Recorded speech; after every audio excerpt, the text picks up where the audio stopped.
সামনে ছিল আরেকটি ছোট শহর কারমুনা। তারিক বিন জিয়াদ ৮-১০ দিন যাদুনায় অবস্থান করলেন। বারবার গোত্রসমূহ থেকে যেসব জোয়ানরা এসেছিল, কোনো কোনো ঐতিহাসিকের মতে তাদের সংখ্যা ছিল ১২,০০০। আবার কেউ কেউ লিখেছেন তাদের সংখ্যা হলো ৫০,০০০। প্রকৃত সত্য হলো তাদের সংখ্যা ছিল ২০ থেকে ২৫,০০০ হবে।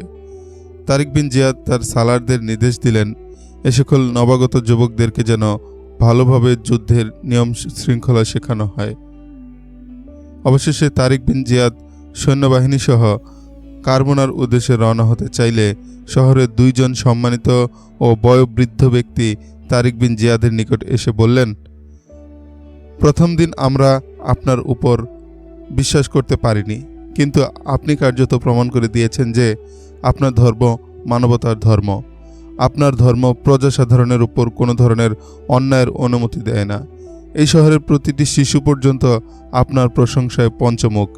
আমরা আপনার অনুগ্রহের প্রতিদান এভাবে দিতে পারি যে আমরা আপনাকে আপনাদের সামনের বিপদ সম্পর্কে অবহিত করতে পারি। এই বসতি যতটা সহজে আপনি জয় করেছেন, সামনের কোনো শহর জয় করা আপনার জন্য এতটা সহজ হবে না। এখান থেকে যে সকল সৈন্য পালিয়ে গেছে তারা আপনার ভয়ে পালিয়ে যায়নি। তাদের কমান্ডার ও দুর্গরক্ষক শহরবাসীদেরকে প্রথমে বলেছিল তারাও মুসলিম বাহিনীর সাথে লড়াই করবে এবং দুর্গ অবরোধ সফল হতে দেবে না। আমরা উভয়ে সেই মিটিংয়ে ছিলাম। আমরা বলেছিলাম এই শহরের সৈন্য সংখ্যা খুবই কম, তাছাড়া শহরবাসীদের অবরোধ বানচাল করার কোনো পূর্ব অভিজ্ঞতাও নেই। তখন অন্য আরেকজন সেনা অফিসার বলল, এখানে যুদ্ধ করার মতো রিস্ক নেওয়ার মতো কোনো প্রয়োজন নেই। এই শহর হামলাকারীদের জন্য বিনা যুদ্ধেই ছেড়ে দেওয়া হোক। সামনের দুর্গে একত্রিত হয়ে আমরা হামলাকারীদের শক্তি নিঃশেষ করে দেব। দুর্গ প্রধান বলল, রডারিকের নির্বুদ্ধিতার কারণে আমাদের পরাজয় হয়েছে। তাছাড়া গোদ সৈন্যদের গাদ্দারিও আমাদের পরাজয়ের আরেকটি বড় কারণ। অন্য একজন কমান্ডার বলল, আমরা এখন রডারিক থেকে মুক্ত হয়ে গেছি। এখন আমরা উত্তম রূপে লড়াই করতে পারব। সবশেষে সকলে সর্বসম্মতিক্রমে এই সিদ্ধান্তে উপনীত হলো যে মুসলিম বাহিনীকে দূর থেকে দেখা গেলেই দুর্গের সৈন্যরা দুর্গ থেকে পালিয়ে যাবে এবং পরবর্তী শহরে গিয়ে আশ্রয় নেবে। কি বললে? তোমাদের সৈন্যরা ভীত সন্ত্রস্ত ছিল না? তারিক বিন জিয়াদ জিজ্ঞেস করলেন। যারা গোয়াডিলেটের যুদ্ধ থেকে পালিয়ে এসেছিল তারা খুবই ভীত সন্ত্রস্ত ছিল, দ্বিতীয় বৃদ্ধ উত্তর দিল। কিন্তু দুর্গের সৈন্যরা এবং শহরের লোকেরা তাদেরকে এতটা লজ্জা দিয়েছে যে তারা এখন প্রতিশোধ নেওয়ার জন্য তৈরি হয়ে গেছে। তাদের অন্তরে এখন ভয় নেই, আছে প্রতিশোধের আগুন। এজন্যই আমরা আপনাকে সতর্ক করতে এসেছি। আপনাদের জন্য সামনের লড়াই খুবই কঠিন হবে। তারিক বিন জিয়াদ কারমুনা পৌঁছে দুর্গ অবরোধ করে বুঝতে পারলেন সহজে এ দুর্গ দখল করা সম্ভব হবে না। অবরোধ দীর্ঘ হবে। দুর্গ প্রাচীরের উপর তীরন্দাজ ও বর্ষা নিক্ষেপকারীরা বীরের ন্যায় দাঁড়িয়েছিল। তারিক বিন জিয়াদ দেয়ালের চতুর্দিক ঘুরে ফুরে দেখলেন কোথাও দেয়াল ভাঙার ব্যবস্থা আছে কিনা, কিন্তু দুর্গের দেয়াল ছিল অত্যন্ত মজবুত। অগত্যা দরজা ভাঙার চেষ্টা করা হলে উপর থেকে বৃষ্টির ন্যায় তীর বর্ষার নিক্ষেপ হতে লাগলো। ফলে বেশ কয়েকজন মুসলিম সৈন্য আহত হলেন এবং কয়েকজন শহীদ হয়ে গেছেন। কয়েকদিন পর্যন্ত একই পদ্ধতিতে চেষ্টা করা হলো, কিন্তু কোনো সাফল্য এলো না। উপর থেকে অবিরাম তীর বর্ষা নিক্ষেপ হতো, আর অসভ্য ভাষায় খ্রিস্টান সৈন্যরা মুসলিম সৈন্যদেরকে গালাগাল করত। জঙ্গলি বারবার, এটা সাধনা নয়, এটা কারমুনা। দুর্গ প্রাচীরের উপর থেকে খ্রিস্টান সৈন্যরা বলতে লাগলো, এখান থেকে চলে যাও, অসভ্য জঙ্গলি কোথাকার, আমাদের হাতে কেন মরতে এসেছ? বাঁচতে চাইলে ফিরে যাও। ডাকাত লুটেরা দল, আমরা স্বর্ণরূপার কয়েকটা টুকরা নিক্ষেপ করছি, তা নিয়ে এখান থেকে চলে যাও। কালো চেহারার বানরের দল, পরাজিত রডারিক মরে গেছে, আমাদেরকে রডারিকের মতো বেকুব মনে করো না। অবরোধ দীর্ঘায়িত হতে লাগলো। কোনো কোনো ঐতিহাসিক লিখেছেন অবরোধ 1 মাস স্থায়ী হয়েছিল, কেউ লিখেছেন 2 মাস স্থায়ী হয়েছিল। অবশেষে এক রাতে অবরোধ উঠিয়ে নেওয়া হলো। ফলে দুর্গ প্রাচীরের উপর আন্দালুসিয়ার সৈন্যরা নাচতে শুরু করলো। তারা চিৎকার করে মুসলিম বাহিনীকে গালাগাল করতে লাগলো। শহরের আদিবাসীরাও দুর্গ প্রাচীরের উপর উঠে এলো। মশালের আলোতে রাতের অন্ধকার দূর হয়ে গেল। গোটা শহর যেন উল্লাসে ফেটে পড়ল। অর্ধরাতের পর লোকজন প্রাচীর থেকে নেমে যার যার ঘরে চলে গেল। দীর্ঘ অবরোধের কারণে ক্লান্ত সিপাহ সালার সকলেই ঘুমিয়ে পড়ল। দুর্গের প্রধান ফটকের উপর চোরা কুঠুরিতে ও ফটকের পিছনে কয়েকজন প্রহরী তখনও জেগেছিল। এমন সময় 200-250 সিপাহী এসে ফটকের সামনে দাঁড়ালো। তাদের একজন উচ্চ আওয়াজে প্রহরীদেরকে চিৎকার করে ডাকল। তারা আন্দালুসিয়া ভাষায় কথা বলছিল। তোমরা কারা? প্রহরীদের কমান্ডার চোরা কুঠুরি থেকে মাথা বের করে জিজ্ঞেস করল। আমি সিউটার গভর্নর কাউন্ট জুলিয়ান। ফটকের বাহির থেকে আওয়াজ এলো। মশাল নিচু করে আমাকে দেখো। প্রহরীদের কমান্ডার কাউন্ট জুলিয়ান সম্পর্কে জানত এবং তাকে চিনত। আপনারা কোথা থেকে আসছেন? কমান্ডার জিজ্ঞেস করল। ফটক খুলে প্রথমে আমাদেরকে আশ্রয় দাও, জুলিয়ান বললেন। এরা আমার রক্ষী বাহিনীর লোক। আমার 800 রক্ষী সেনা মারা গেছে। আমরা গোয়ালিটের যুদ্ধ থেকে কোনো রকমে প্রাণ নিয়ে পালিয়ে এসেছি। পাহাড়ে জঙ্গলে আত্মগোপন করে থেকে অবশেষে আমরা এখানে আসতে পেরেছি। এই দুর্গ অবরোধ করে রাখা হয়েছিল, তাই আমরা দুর্গ থেকে দূরে আত্মগোপন করেছিলাম। আজ অবরোধ উঠিয়ে নেওয়া হয়েছে, তাই আমরা আশ্রয় নিতে এসেছি। আমি নিজেও আহত। আমার রক্ষী সেনাদের মধ্যে 20-25 জন সৈন্য আহত। দীর্ঘ ক্লান্তি আমাদেরকে নিঃশেষ করে দিয়েছে। জলদি ফটক খোলো। ঐতিহাসিকগণ লেখেন যে জুলিয়ানের পোশাক পরিচ্ছদ ও শারীরিক অবস্থা এই সাক্ষী দিচ্ছিল যে সে অত্যন্ত বিপদগ্রস্ত। তার সাথে যে 200-250 সিপাহী ছিল তাদের অবস্থাও অত্যন্ত শোচনীয় ছিল। প্রহরীদের কমান্ডার কয়েকটি মশাল জ্বালিয়ে ভালো করে দেখল যে আশ্রয়প্রার্থী স্বয়ং জুলিয়ানি। রাতের অর্ধপ্রহর অতিবাহিত হয়ে গেছে, অনেকক্ষণ হয়। কমান্ডার তাই দুর্গপতিকে জাগানো সমীচীন মনে করল না। দুর্গের ফটক খুলে দেওয়া হলো। জুলিয়ান 200-250 সিপাহী সহ দুর্গে প্রবেশ করলেন। প্রহরীরা কোনো কিছু বুঝে ওঠার আগেই জুলিয়ানের সিপাহীরা প্রহরীদের উপর ঝাঁপিয়ে পড়ল এবং কয়েক মুহূর্তের মধ্যে সকলকে হত্যা করে ফেলল। জুলিয়ানের সাথে আগত সিপাহীরা দৌড়ে অন্যান্য ফটকের নিকট পৌঁছে গেল। ফটক প্রহরীরা কোনো কিছু বুঝে ওঠার আগেই মুর্দা লাশে পরিণত হলো। একে একে সকল ফটক খুলে দেওয়া হলো। দুর্গের সিপাহীরা অবরোধ উঠে যাওয়ার আনন্দে শরাব পান করে বেহুশ হয়ে ঘুমাচ্ছিল। মুসলিম বাহিনী অবরোধ উঠিয়ে দূরে কোথাও যায়নি, আশেপাশেই ছিল। জুলিয়ানের ইশারার অপেক্ষা করছিল। রাতের অন্ধকার তাদেরকে ডেকে দিল। এটা ছিল জুলিয়ানের একটা কূট কৌশল। জুলিয়ান তারিক বিন জিয়াদের সাথে পরামর্শ করে এ কৌশল তৈরি করেছিলেন। দুইজন ঐতিহাসিক লিখেছেন, জুলিয়ানের সাথে যে 200-250 সিপাহী ছিল তারা সকলে ছিল গ্রিক ও জুলিয়ানের নিজস্ব ফৌজ। কিন্তু অন্য ঐতিহাসিকগণ লিখেছেন তারা সকলেই ছিল মুসলমান। তারা নিজেদের লেবাস পরিবর্তন করে নিয়েছিল। এ তথ্যকেই সঠিক বলে মনে হয়, কারণ জুলিয়ানের সাথে তার নিজস্ব কোনো ফৌজ ছিল না। প্রহরীদেরকে হত্যা করে দরজা খুলে জুলিয়ান স্বয়ং মশাল হাতে নিয়ে প্রাচীরের উপর উঠল। তিনি মশাল উঁচু করে ধরে ডানে বামে ঘোরাতে লাগলো। তারিক বিন জিয়াদ এই ইঙ্গিতেরই অপেক্ষা করছিলেন। তিনি সাথে সাথে ঘোড়া ছুটিয়ে দিলেন। তার বাহিনী পূর্ব থেকেই প্রস্তুত ছিল। তারিক বিন জিয়াদকে অগ্রসর হতে দেখে বারবার বাহিনী প্লাবনের ন্যায় দুর্গের দিকে ছুটে আসলো। তারা খোলা দরজা দিয়ে দুর্গে প্রবেশ করল। দুর্গের ভিতর হৈহুল্লো শুরু হয়ে গেল। দুর্গের সিপাহীরা জাগ্রত হয়ে দেখতে পেল তারা মুসলিম বাহিনীর হাতে বন্দী। মুজাহিদ বাহিনী দুর্গে প্রবেশ করার পর দুর্গের কয়েকজন সেনা কর্মকর্তা এবং সাধারণ সিপাহী সুযোগ বুঝে পালিয়ে গেল।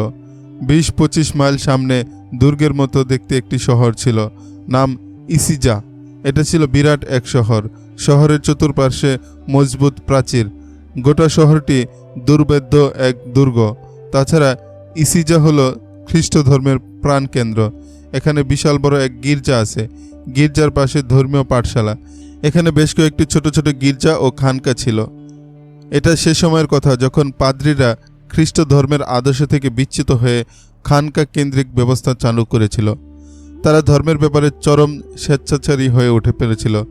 ফলে প্রত্যেক পাদ্রী ধর্মের মন গড়া ব্যাখ্যা দিত। তাদেরকে বাধা দেওয়ার ক্ষমতা স্বয়ং বাদশারও ছিল না। জনসাধারণ তাদেরকে পুতপবিত্র মনে করত। খ্রিস্টান ঐতিহাসিকগণ লিখেছেন, পাদ্রীরা গির্জা ও খানকার মতো পবিত্র স্থানকেও ভোগবিলাসের কেন্দ্রে পরিণত করেছিল। তারা সেখানে যৌনকামিতা ও মদ মত্ততার স্বর্গরাজ্য প্রতিষ্ঠা করে রেখেছিল। এসব সত্ত্বেও সাধারণ মানুষ ইসিজাকে অতি পবিত্র স্থান মনে করত। তারিক বিন জিয়াদের পরবর্তী লক্ষ্য হলো এই ইসিজা শহর। জুলিয়ান ও আউপাস তাকে আগেই জানিয়েছিলেন যে ইসিজা খ্রিস্টানদের অত্যন্ত পবিত্র একটি নগরী, খুব সহজে তা হস্তগত করা সম্ভব হবে না। শহরের সাধারণ মানুষও জীবন বাজি রেখে লড়াই করবে, অবলা নারীরা পর্যন্ত ঘর থেকে ছেড়ে বের হয়ে আসবে। জুলিয়ান ইসিজার ব্যাপারে তারিক বিন জিয়াদকে যা বলেছিলেন তা ছিল পূর্ণরূপে বাস্তব। গোয়াডিলেটের যুদ্ধ থেকে যেসব সৈন্য পালিয়ে এসে প্রথমে সাধনা ও কারমোনায় আশ্রয় নিয়েছিল, তারপর সেখান থেকে ইসিজা এসে আশ্রয় নিয়েছিল, তারা এই সংবাদ প্রচার করেছিল যে মুসলিম বাহিনী একের পর এক শহর দখল করে সামনের দিকে এগিয়ে আসছে। এই সংবাদ শুনে মানুষের মনে আতঙ্ক সৃষ্টি হয়েছিল ঠিকই, কিন্তু প্রতিরোধের স্পৃহাও তৈরি হয়েছিল। পালিয়ে আসা সৈন্যরা বলছিল তাদের রাজ্যে কোনো সেনাবাহিনী হামলা করেনি, বরং এটা এমন এক ধর্মীয় হামলা যা খ্রিস্ট ধর্মের মতো সত্য ধর্মকে পৃথিবীর বুক থেকে নিশ্চিহ্ন করে দেবে। অন্যান্য রণাঙ্গন থেকে যে সকল সৈন্য পালিয়ে ইসিজা এসে পৌঁছেছিল, স্থানীয় লোকেরা তাদেরকে তিরস্কার করে বলছিল এ সকল কাপুরুষদেরকে শহর থেকে বের করে দেওয়া উচিত। হে বেহায়া ও নির্লজ্জের দল, সাধনা ও কারমোনার মেয়েদেরকে কি দুশ্মনের হাতে তুলে দিয়ে এসেছ? আমাদের মেয়েদের হেফাজত আমরা নিজেরাই করব। এই কাপুরুষদেরকে জীবিত রেখে কোনো লাভ নেই। এদের পোশাক খুলে মেয়ে লোকের পোশাক পরিয়ে দাও। ইসিজার নারীরাও লড়াই করবে। ঘর থেকে বেরিয়ে আসা নারীরা চিৎকার করে বলছিল এ সকল কাপুরুষদেরকে কেউ এক ঢোক পানিও দেবে না। এরা পানির পিপাসায় ছটফট করে মরুক, ক্ষুধার যন্ত্রণায় এরা ধুকে ধুকে মরুক, এদেরকে পাথর নিক্ষেপ করে হত্যা করা হোক। এ ধরনের হাজারো অভিসম্পাদ তীরের ন্যায় তাদের প্রতি নিক্ষেপ করা হচ্ছিল। তারা এখানে আশ্রয় নেওয়ার জন্য এসেছিল, কিন্তু তাদেরকে আশ্রয় দেওয়ার জন্য কেউ প্রস্তুত ছিল না। সেনাবাহিনীর লোকেরাও তাদের প্রতি ভ্রুক্ষেপ করছিল না। তারা যেহেতু সিপাহী ছিল এবং যুদ্ধের জন্য তাদের সহযোগিতা প্রয়োজন ছিল, তাই তাদের জন্য পানাহারের ব্যবস্থা করা হলো। তাদের খাওয়া দাওয়া শেষ হলে অফিসাররা তাদেরকে জিজ্ঞেস করলো আক্রমণকারীদের লড়াই করার পদ্ধতি কি। এই প্রশ্নের সঠিক উত্তর কেউ দিতে পারল না। যারা উত্তর দিল তারা শুধু একথা বলল আক্রমণকারীদের লড়াই করার পদ্ধতি কিছুই বুঝে ওঠা যায় না। মাত্র কয়েক হাজার সিপাহী 1 লাখের চেয়ে বেশি সংখ্যক সিপাহীকে কিভাবে খতম করে ফেলল আমরা কিছুই বুঝে উঠতে পারলাম না। শাহানশাহ রডরিকও তাদের যুদ্ধ কৌশল বুঝতে না পেরে মারা গেছেন। সন্ধ্যার পর বড় পাদ্রী এক সাধারণ সভা আহ্বান করলেন। সেই সভায় পালিয়ে আসা সিপাহী ও দুর্গের সকল সিপাহীকে আহ্বান করা হলো। শহরের সর্বস্তরের জনসাধারণ ও সিপাহীরা সভাস্থলে সমাবেশ হলেন। পাদ্রী ওয়াজের ভঙ্গিতে তার বক্তব্য শুরু করলো, ফলে মানুষের মাঝে ধর্মীয় ভাবাবেগ সৃষ্টি হলো। অবশেষে সে তার আসল বক্তব্য শুরু করলো। ভাইরা আমার, এ হামলা শুধু আমাদের রাজ্যের উপর নয়, বরং এ হামলা তোমাদের ধর্মের উপর। এ আক্রমণ তোমাদের মান সম্মান ও ইজ্জত আবরুর উপর। এই শহরের গুরুত্ব ও পবিত্রতা সম্পর্কে তোমরা ভালোভাবে অবগত আছো। যদি তোমরা এ শহর দুশ্মনের হাতে তুলে দাও, তাহলে মনে করবে কুমারী মরিয়মকে তোমরা দুশ্মনের হাতে অর্পণ করেছ, পবিত্র ক্রুশকে তোমরা দুশ্মনের পদতলে সমর্পণ করেছ, ঈসা মসিহের রাজত্বের মূলোৎপাটন করছ। মনে করবে তোমরা তোমাদের যুবতী মেয়েদেরকে বিধর্মীদের হাতে তুলে দিয়েছ। হামলাকারীরা রক্তপিপাসু ডাকাত, তারা নারীদের ইজ্জত লুণ্ঠনকারী, তারা দাস ব্যবসায়ী। তোমাদের কন্যাদের সাথে তারা তোমাদেরকেও নিয়ে যাবে, গোলামের মতো তোমাদেরকে ধনীদের কাছে বিক্রি করবে। তোমাদের এই পবিত্র গির্জা খানকা সমূহকে তারা আস্তাবলে পরিণত করবে। বলো, তোমরা কি এমনটি মেনে নিতে পারবে? না ফাদার, না। সমবেত জনতা এক বাক্যে চিৎকার করে জবাব দিল, আমরা এই শহরের পবিত্রতা রক্ষা করার জন্য জীবন বিলিয়ে দেব। এখন আমি আমার সিপাহী ভাইদের লক্ষ্য করে দুটি কথা বলবো। পাদ্রী সামান্য সময়ের জন্য থেকে পুনরায় বলতে শুরু করলেন। যারা যুদ্ধের ময়দান থেকে পালিয়ে এসেছে, জনসাধারণ তাদেরকে বহু তিরস্কার করছে। তারাও লজ্জিত এবং অনুতপ্ত হয়েছে। লড়াইয়ের ময়দান থেকে পলায়ন করা পাপ। তবে এখন যদি তারা বীরত্বের সাথে যুদ্ধ করে দুশমনদেরকে তাড়িয়ে দিতে পারে বা পরাজিত করতে পারে, তাহলে তাদের পূর্বের গুনাহ মাফ হয়ে যাবে। আর যে এই পবিত্র শহর রক্ষার্থে নিজের জীবন উৎসর্গ করবে, সে সরাসরি বেহেশতে প্রবেশ করবে। পাদ্রী শহরের অধিবাসী এবং সৈন্যদের মাঝে যুদ্ধের স্পৃহা তৈরি করার জন্য অত্যন্ত জ্বালাময়ী রক্ত গরম করা বক্তৃতা প্রদান করলেন। শ্রোতারা উত্তেজনাকর স্লোগান দিল। জনসাধারণ ও সৈন্যবাহিনী সকলেই জীবন বাজি রেখে যুদ্ধ করার জন্য প্রতিজ্ঞাবদ্ধ হল। তারপর পাদ্রী ওই সকল মেয়েদের নিকট গেল যারা নিজেদের জীবন যৌবন এবং যৌবনের স্বাদ আরামকে ধর্মের জন্য উৎসর্গ করে দিয়েছিল। ঐতিহাসিকগণ লিখেছেন, দূর দূরান্ত পর্যন্ত তাদের সৌন্দর্যের কথা ছড়িয়ে পড়েছিল। তারা সকলেই ছিল চিরকুমারী, তাদেরকে নান বলা হতো। শুধু পাদ্রীরাই তাদের সাথে থাকত। এ সকল পাদ্রীরাও ছিল চিরকুমার। বড় পাদ্রী সকল নানকে হলরুমে একত্রিত করে সাধারণ জলসায় যে বক্তব্য রেখেছিল সেই একই বক্তব্য নানদেরকে শোনালো। সে মুসলমানদেরকে লুটেরা, ডাকাত, হিংস্র, জঙ্গলি ইত্যাদি অভিধায় অভিযুক্ত করে বলল, এ সকল হামলাকারীরা তোমাদের মতো সুন্দরী যুবতীদেরকে মখমল ও রেশমের কাপড়ে জড়িয়ে রাখবে না। তারা তোমাদের সাথে পাশবিক আচরণ করে তোমাদেরকে মেরে ফেলবে, অথবা আধমরা করে সাথে নিয়ে গিয়ে মেরু বেদুইন সর্দারদের কাছে বিক্রি করে দেবে। এই শহর শত্রুর হাতে চলে যাবে কিংবা আমাদের জীবন চলে যাবে, এ ব্যাপারে আমরা কোনো চিন্তা করি না। আমাদের চিন্তা শুধু তোমাদের জন্য।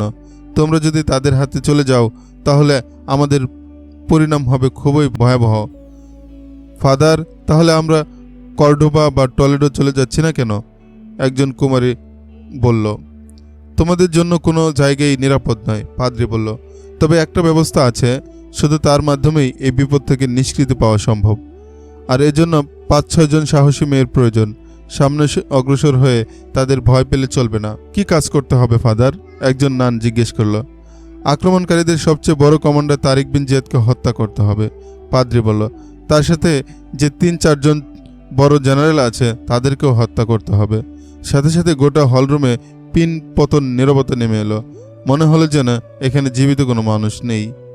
এটা তেমন কোনো কঠিন কাজ নয়, পাদ্রী বলল। তারা আসছে, এসেই এই শহর দখল করে নেবে। তারপর তারা তোমাদেরকে তাদের রক্ষিত বানাবে। ভালো করে জেনে রেখো, এমন হবে না যে তাদের একজন তোমাদের একজনকে তার রক্ষিতা বানাবে। তারা হলো সিপাহী, সেনাবাহিনীর লোক। তোমাদের এক একজনের অবস্থা হবে সেই খরখোশের ন্যায়, নেকড়ে বাঘের পাল যার উপর আক্রমণ করেছে। এই পরিস্থিতির শিকার হওয়ার পূর্বেই তোমাদের উচিত তাদেরকে শেষ করে দেওয়া। তোমাদের মাঝে এমন কেউ কি নেই যে এই মহান কাজের জন্য রাজি হবে? মুসলিম বাহিনী কারমোনা থেকে রওনা হয়ে রাস্তায় এক স্থানে যাত্রা বিরতি করবে। যারা যেতে চাও তাদেরকে সেখানে পৌঁছে দেওয়া হবে। তারা সেখানে গিয়ে বলবে, আমরা তারিক বিন জিয়াদের কাছে যেতে চাই। তাদেরকে কেউ বাধা দেবে না। প্রত্যেকের কাপড়ের নিচে একটি করে খঞ্জর লুকানো থাকবে। তারিক বিন জিয়াদ অবশ্যই কোনো একজনকে নিজের তাঁবুতে রেখে দেবে, আর অন্য মেয়েদেরকে তার জেনারেলরা নিয়ে যাবে। তারপর তোমরা নিজেরাই বুঝতে পেরেছ তোমাদেরকে কি করতে হবে। তাই কাজের জন্য 5-6 জন মেয়ের প্রয়োজন। বলো, কে কে তৈরি আছো? মেয়েরা একে অপরের দিকে তাকাতে লাগলো। বেশ কিছুক্ষণ পর একটি মেয়ে উঠে দাঁড়ালো। তাকে দেখে আরেকজন রাজি হলো। তারা উভয়ে এই বিপজ্জনক মিশনে যাওয়ার জন্য তৈরি হয়ে নিজেদের ইচ্ছা ব্যক্ত করলো। তাদের উভয়ের পীড়াপিড়িতে আরেকজন রাজি হলো। 3 জনই যথেষ্ট, পাদ্রী বলল। তোমরা আমার সাথে এসো। পাদ্রী তাদেরকে দুর্গপতির নিকট নিয়ে গেল। দুর্গপতি ছিল একজন অভিজ্ঞ জেনারেল। সে মেয়েদেরকে ভালোভাবে বুঝিয়ে দিল কিভাবে এই মিশন সফল করতে হবে। তারিক বিন জিয়াদ কারমোনা থেকে ইসিজার দিকে রওনা হলেন। মুসলিম বাহিনী একদিনে 25-30 মাইল রাস্তা অতিক্রম করত। মুসলিম বাহিনীর দ্রুত অগ্রসর হওয়ার কথা সে সময় সকলের নিকট মশহুর ছিল। পৃথিবীর যেখানেই মুসলিম বাহিনী যুদ্ধ করেছে সেখানেই তারা দ্রুত অগ্রসর হয়ে দুশমনকে বিস্মিত করে দিয়েছে। সুলতান সালাউদ্দিন আইয়ুবী এবং সুলতান মাহমুদ গজনবীর দ্রুত অগ্রসর হওয়াকে ইউরোপীয় ঐতিহাসিকগণ প্রাণ খুলে মোবারকবাদ জানিয়েছিল। তারিক বিন জিয়াদ তার বাহিনী নিয়ে একদিনে 25-30 মাইল রাস্তা অতিক্রম করতেন, কিন্তু কারমোনা ও ইসিজার মাঝে তিনি এই উদ্দেশ্যে যাত্রা বিরতি করলেন যে ইসিজা পৌঁছেই তিনি শহর অবরোধ করবেন এবং অতি অল্প সময়ের মধ্যে শহর কবজা করে নেবেন। এজন্য সৈন্যদেরকে এক রাতের জন্য বিশ্রাম নেওয়ার প্রয়োজন ছিল। তাই তিনি ইসিজা ও কারমোনার মাঝে এক রাতের জন্য যাত্রা বিরতি করেন। সন্ধ্যার কিছুক্ষণ আগে তাঁবু স্থাপন করা হলো। সূর্য অস্ত যাওয়ার সাথে সাথে রাতের গাঢ় অন্ধকার গোটা বাহিনীকে ঢেকে দিল। তারিক বিন জিয়াদ তার তাঁবুতে অবস্থান করছিলেন। ইতিমধ্যে তাকে সংবাদ দেওয়া হলো যে একজন আন্দালুসীয় বৃদ্ধ তারিকের সাথে সাক্ষাৎ করতে চায়। বৃদ্ধের সাথে 3টি যুবতী মেয়েও আছে। তারিক বিন জিয়াদ তাদের সকলকে ভিতরে ডেকে দারোয়ানকে নির্দেশ দিলেন দোভাষীকে পাঠিয়ে দিতে। দারোয়ান বেরিয়ে গেলে তারিক মেয়েদের দিকে তাকিয়ে একেবারে হতবাক হয়ে গেলেন। তার চেহারায় এমন ছাপ ফুটে উঠল যে তিনি ইতিপূর্বে এত সুন্দরী মেয়ে কখনো দেখেননি। মেয়েরা গভীরভাবে তারিক বিন জিয়াদকে দেখছিল। 3 জনের ঠোঁটেই মুচকি হাসির রেখা ঝিলিক দিয়ে উঠল। দোভাষী আসলে তারিক বিন জিয়াদ তাদেরকে বললেন, এদেরকে জিজ্ঞেস করো এরা এখানে কেন এসেছে। বৃদ্ধ আপন ভাষায় তার আগমনের কারণ বর্ণনা করল। মেয়েরাও বৃদ্ধের কথার সায় দিল। বৃদ্ধ বলছে তারা নাকি ইসিজা হতে কারমোনা যাচ্ছিল। দোভাষী তারিক বিন জিয়াদকে লক্ষ্য করে বললেন, এই মেয়েদের একজন বৃদ্ধের ভাগ্নে আর অন্য 2 জন তার ভাতিজি। তাদেরকে বলা হয়েছে কারমোনায় শান্তি ফিরে এসেছে, এখন ইসিজার উপর হামলা করা হবে। হামলাকারী সৈন্যরা মেয়েদেরকে জোরপূর্বক ধরে নিয়ে যায়। পরদিন সকালে তাদের লাশ পাওয়া যায়। এই ভয়ে সে মেয়ে 3টিকে কারমোনা নিয়ে যাচ্ছে। সে তাদেরকে আমার কাছে কেন নিয়ে এসেছে? তারিক বিন জিয়াদ জিজ্ঞেস করলেন।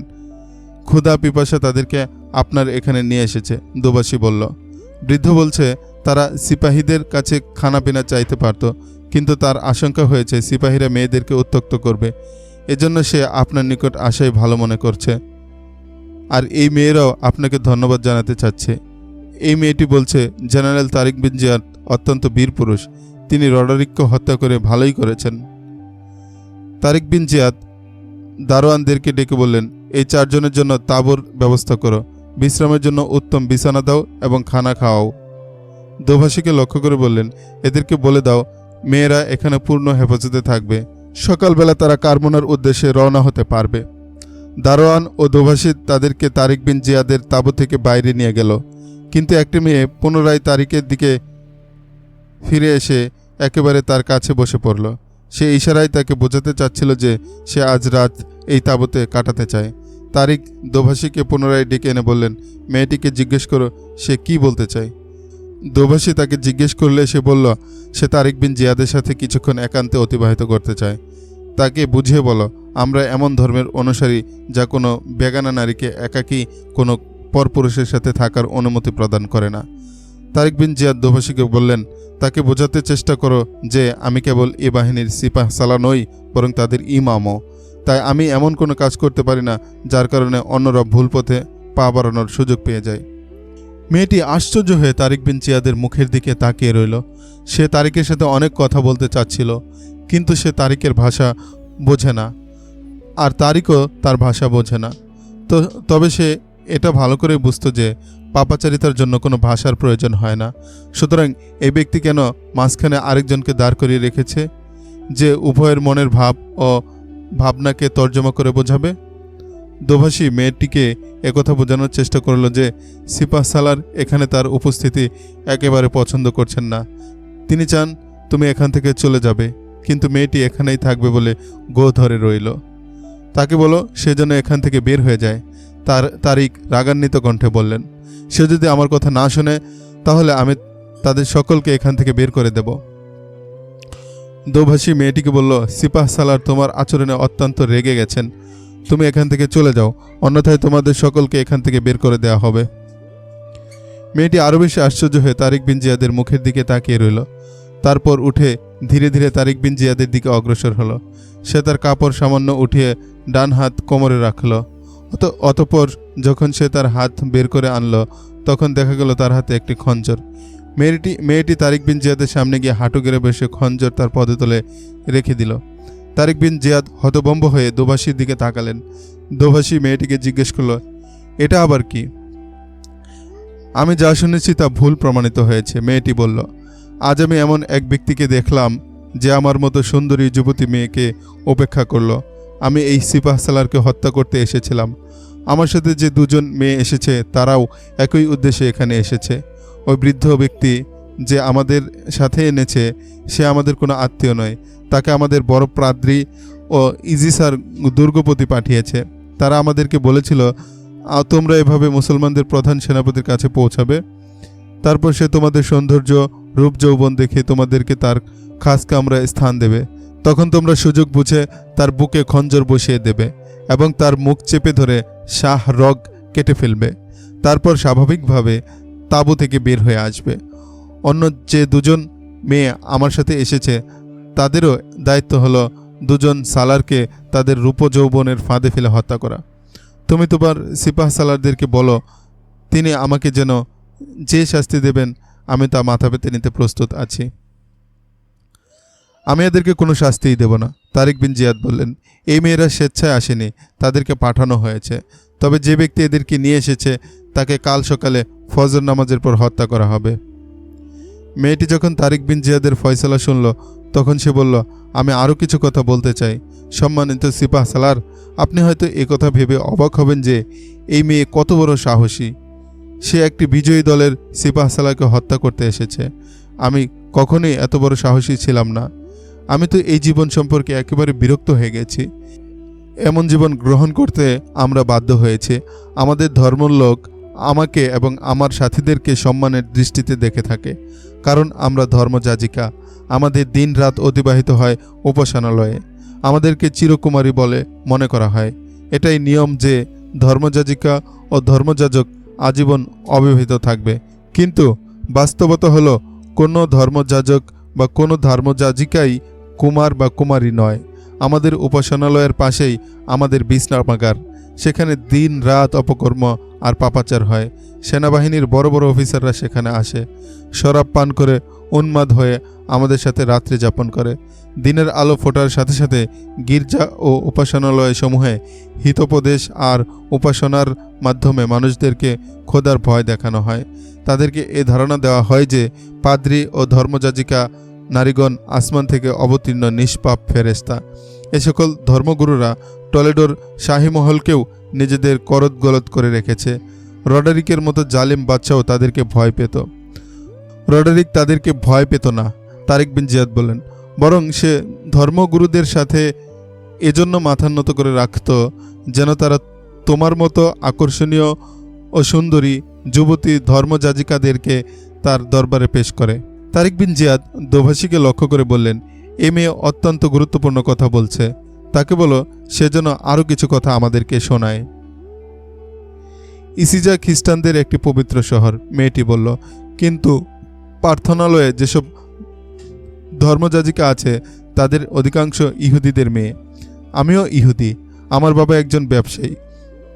আমার বয়স যখন 13-14 বছর তখন আমাকে জোরপূর্বক এক গির্জায় নিয়ে যাজিকা বানানো হয়। বাবা মা ভাই বোন ঘরবাড়ি সবেই তারা আমার কাছ থেকে ছিনিয়ে নিয়েছে। তারপর গির্জার ওই পাদ্রীরা অত্যন্ত নিষ্ঠুরভাবে আমার সবচেয়ে মূল্যবান সম্পদ, আমার সতীত্ব ও কুমারিত্ব ছিনিয়ে নেয়। অথচ সাধারণ মানুষ আমাকে কুমারী ও ধর্মযাজিকা বলে মনে করে থাকেন। আমি আমার নিজের যে ঘটনা বর্ণনা করলাম এটা প্রতিটি ধর্মযাজিকার জীবন বৃত্তান্ত। আমি সিপাহ সালাদের নিকট আবেদন করছি তিনি যেন এই শহরে, যাকে খ্রিস্টানরা অত্যন্ত পবিত্র শহর বলে মনে করে, আগুন লাগিয়ে দেন। অথই পাপে নিমজ্জিত এই শহরের নাম নিশানা মিটিয়ে দেন। আমার এই শরীর ছাড়া মুসলিম সেনাপতিকে দেওয়ার মতো আর কিছুই আমার কাছে নেই। আমার একান্ত ইচ্ছা এই যে আমি সেনাপতির ধর্ম গ্রহণ করে নেব, অতঃপর তিনি আমাকে শাদী করবেন। কিন্তু আমি আমার এ বাসনা পূর্ণ হতে দেব না, কারণ আমি একটি অপবিত্র মেয়ে। আর সিপাহ সালার আল্লাহ তাআলার প্রিয় পাত্র এবং অনেক সম্মানী ব্যক্তি। আমি পূর্ণ বিশ্বাসের সাথে বলছি, বিজয় আপনাদেরই হবে। পরাজয় ওই সকল পাপীদেরই হয় যারা ধর্মের লেবাস পরিধান করে লোকচক্ষুর অন্তরালে আকণ্ঠ পাপের নিমজ্জিত থাকে। এই মেয়েকে অন্য মেয়ে দুটির কামরায় নিয়ে যাও, তারিক বিন জিয়াদ দোভাষীকে লক্ষ্য করে বললেন, আর এদের সাথে যে বৃদ্ধ এসেছে তাকে এখানে নিয়ে এসো। মেয়েটি চলে গেলে সেই বৃদ্ধ তারিক বিন জিয়াদের তাঁবুতে প্রবেশ করল। তারিক বিন জিয়াদের হাতে সেই খঞ্জরটি ছিল যেটি ওই মেয়ে তার পাদতলে রেখে গেছে। তুমি কি এই খঞ্জর দ্বারা আমাকে হত্যা করতে চাচ্ছিলে? তারিক বিন জিয়াদ বৃদ্ধকে খঞ্জরটি দেখে জিজ্ঞেস করল। বৃদ্ধ ভয়ে ও বিস্ময়ে এমনভাবে তাকাচ্ছিল যেন তার চোখ দুটি কুঠুরি ছেড়ে বের হয়ে আসছে। সে থরথর করে কাঁপছিল। যে জাতি তার নারীদেরকে ঘর থেকে বের করে ময়দানে নিয়ে আসে তাদের অবস্থা এমনই হয়, যেমনটি তোমাদের হচ্ছে। তারিক বিন জিয়াদ বৃদ্ধকে লক্ষ্য করে বললেন, আমরা মিথ্যা ও অকল্যাণের মূলোৎপাটন করতে এসেছি। আমরা আল্লাহ তাআলার এই জমিনকে পাপমুক্ত করতে এসেছি, আর তোমাদের ধর্মগুরু ও সিপাহ সালাহরা সেই পাপের আশ্রয় নিয়ে সত্য ও ন্যায়ের পথ রুদ্ধ করতে চাচ্ছে। আমি যুদ্ধের ময়দানে তীর অথবা তলোয়ারের আঘাতে মৃত্যুবরণ করব। আমি যে আল্লাহর পয়গাম নিয়ে রাজ্যে এসেছি, সে আল্লাহ আমাকে বেবিচারে লিপ্ত অবস্থায় কোনো নারীর হাতে মারতে পারেন না। তুমি আমাকে বলো, ইজিসার সৈন্য সংখ্যা কত? দুর্গের প্রাচীর কেমন? এমন কোনো রাস্তা আছে কি যেখান দিয়ে আমরা দুর্গের ভিতর প্রবেশ করতে পারবো? দুর্গ বহুত মজবুত, বৃদ্ধ বলল। শহর রক্ষা প্রাচীর এতটাই শক্ত যে আপনি কিছুতেই তা ভাঙতে পারবেন না। আপনার সিপাহী প্রাচীরের কাছেই যেতে পারবে না, কারণ শহরের প্রতিটি শিশু পর্যন্ত তীর, বর্ষা, পাথর ও জ্বলন্ত লাকড়ি নিয়ে প্রাচীরের উপর প্রস্তুত হয়ে অপেক্ষা করছে। এই শহর রক্ষার জন্য নারীরা পর্যন্ত লড়াই করবে। বড় পাদ্রী শহরবাসী ও সিপাহীদেরকে পূর্ণরূপে উত্তেজিত করে রেখেছে। যে সকল সিপাহী পরাজিত হয়ে পালিয়ে ইজিসায় আশ্রয় নিয়েছে, তারা প্রতিশোধ নেওয়ার জন্য জীবন বাজি রেখে যুদ্ধ করবে। তুমি কে? তারিক বিন জিয়াদ বৃদ্ধকে জিজ্ঞেস করল। আমি একজন পাদ্রী, বৃদ্ধ বলল। তুমি কি আমাকে এবং আমার 2 জন সালারকে ওই মেয়েদের মাধ্যমে হত্যা করার জন্য এখানে এসেছ? তারিক বিন জিয়াদ জিজ্ঞেস করল। হ্যাঁ সিপাহ সালার, বৃদ্ধ বলল। আমি এই ইচ্ছা নিয়েই এসেছিলাম, তবে এখন সেই ইচ্ছা ত্যাগ করেছি। আমাকে ক্ষমা করুন। তারিক বিন জিয়াদের হাতে খঞ্জর ছিল। তিনি আস্তে আস্তে বৃদ্ধের কাছে এসে পূর্ণ শক্তি দিয়ে বৃদ্ধের বুকে খঞ্জর বসিয়ে দিলেন।